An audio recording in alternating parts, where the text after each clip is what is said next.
Ողջույն իմ շատ սիրելի հայրենակիցներ։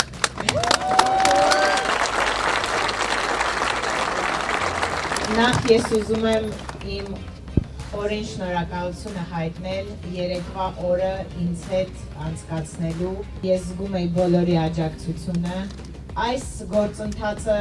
իրապես քաղաքական բնույթ է կրում, քանի որ դատարանի կողմից ներկայացված բոլոր փաստարկները,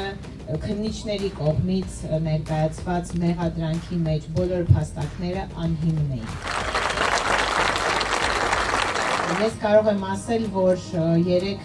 երբ որ արդեն տուն գնացի, բավականին ուսումնասիրեցի լրատվամիջոցներում կայացած այդ իրարանցումը, երևում է, որ իշխանականները խառնվել են իրար։ Սա նշանակում է, որ մեր կողմից կազմակերպված հանրահավաքը շատ ծանր է իրենց վրա նստել եւ իրենք հասկացել են, թե մեր քաղաքական ուժը ինչ ուժեղ է ու իսկապես քննիչները այդպես էլ մինչև դատական նիստի ավարտ այդպես էլ չկարողացան բերել գեթ մեկ հիմնավորված փաստարկ, որի հիման վրա իրենց կողմից ներկայացված միջնորդությունը կբավարարվեր։ Ուզում եմ ասել, որ ինչ ուզում է լինի, ուզում է մեր կուսակցության անդամների բոլորին էլ ձերբակալել, միևնույնն է ժողովուրդը մեզ հետ է,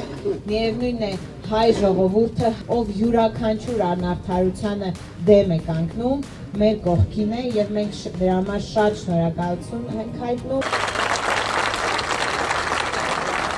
Ուժեղ Հայաստան, ազատ ու հզոր, խաղաղ ու կայուն է, ու ապագան